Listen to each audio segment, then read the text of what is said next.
Good evening. Before I start, here's a quick question for you guys. Have you ever copied an image from a painting, photographs, magazines, journals, or other sources? When is it okay and when is not? In this world, we live in a culture that overflows with image and objects.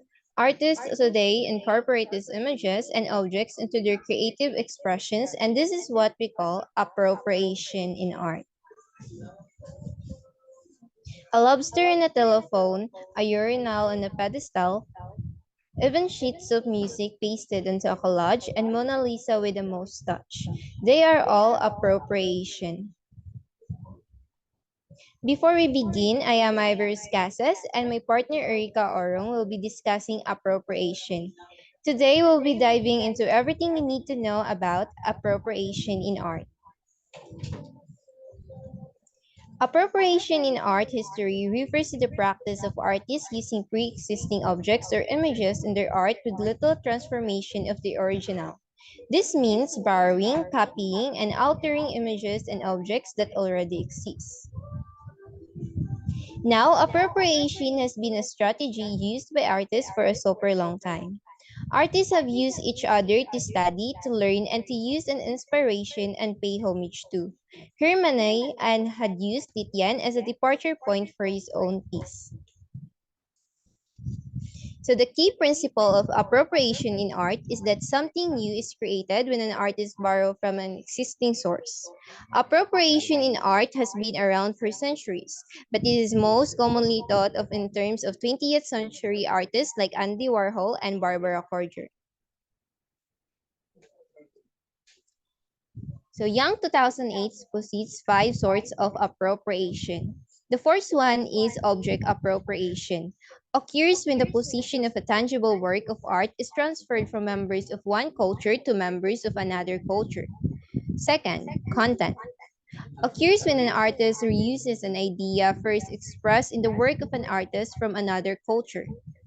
Third, style. When an artist produces works with stylistic elements which are common with the works of another culture. Fourth, motif appropriation.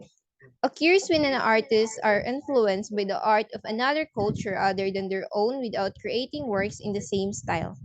And last, subject appropriation.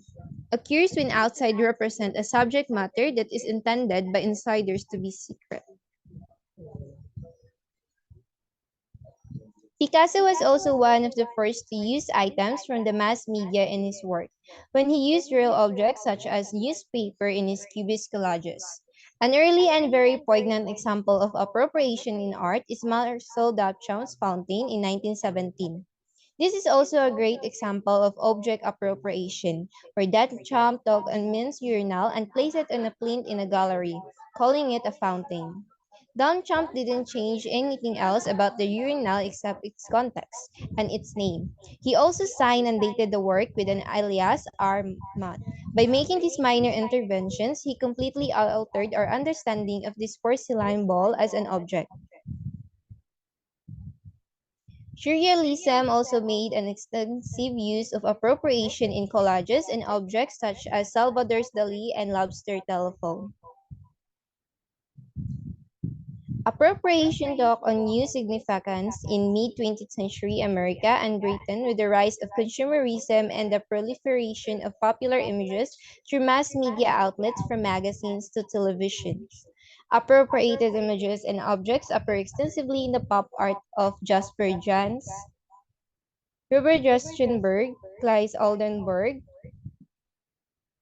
Andy Warhol, Thomas Hillman, and Roy Lichtenstein. So let us consider Andy Warhol's Campbell's Soap Can series in 1961. It is probably one of the best known examples of appropriation art. The images of Campbell's soap cans are clearly appropriated. He copied the original labels exactly but filled up the entire picture plane with their iconic appearance.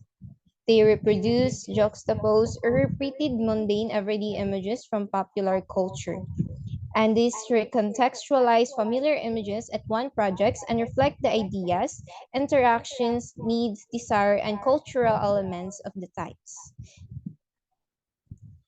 Appropriation is powerful because it raises question about the nature or definition of art. What is originality, authorship, authenticity? Because the purpose of appropriation art for many artists is to show that everything can be seen as copy of something else. That is why to appropriate some see it as acceptable while others view it as pure plagiarism.